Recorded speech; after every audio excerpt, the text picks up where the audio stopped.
Hello everyone, Kaleb Benda here, Artistic Director and Conductor of the Oklahoma Chamber Symphony.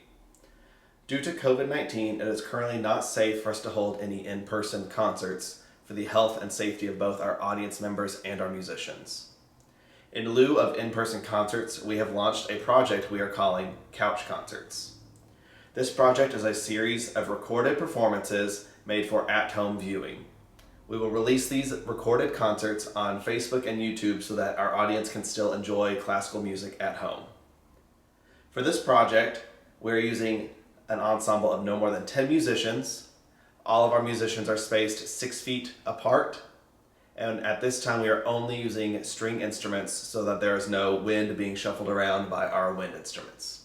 This also allows all musicians in the ensemble to wear masks. We feel these are necessary health and safety measures to keep everyone safe. We hope to be able to welcome you back into the hall soon. For this evening's couch concert, we have selected to perform for you Edward Elgar's Serenade for Strings in E minor, Opus 20. As you can tell by the opus number, which means work number 20, this is a relatively early piece in Elgar's compositional lifetime. This piece was originally thought of in 1888 when he wrote a piece called Three Miniatures for String Orchestra. Unfortunately, the music for that piece has been lost to time, but we are fairly certain that the first two movements were incorporated into the first two movements of Elgar's Serenade for Strings. Elgar composed his Serenade in 1892, and as I alluded to earlier, this was pretty early in his compositional period. But even until his deathbed, Elgar maintained that this piece was his favorite of all his compositions. What makes it unique that it was Elgar's favorite was that this piece was actually pretty unpopular during Elgar's lifetime. In fact, after he had written the piece, he sent it out to many publishers and they all said no. He was on his last and final publisher who finally agreed to publish it. And lucky for us, because it is a very, very fantastic piece of music. It's one of my favorite pieces for string orchestra.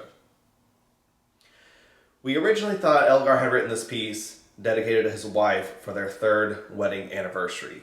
However, I have my score here because I would like to read a quote to you all that appears in the score.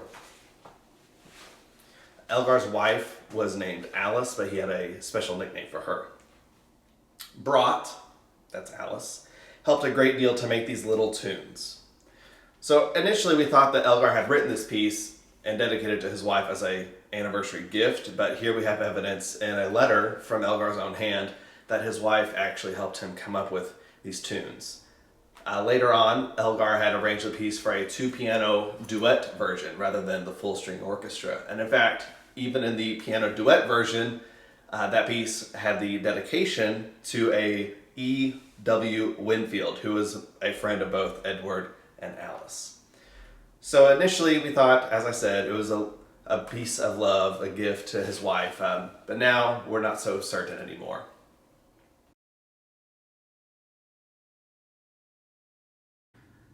One of the compositional effects Elgar uses in his Serenade for Strings is the use of cyclicism.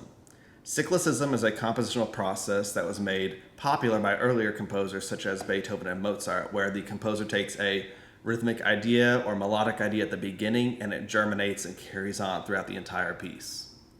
So in the first movement, the very first thing you'll hear in the piece is a rhythmic idea played by the violas.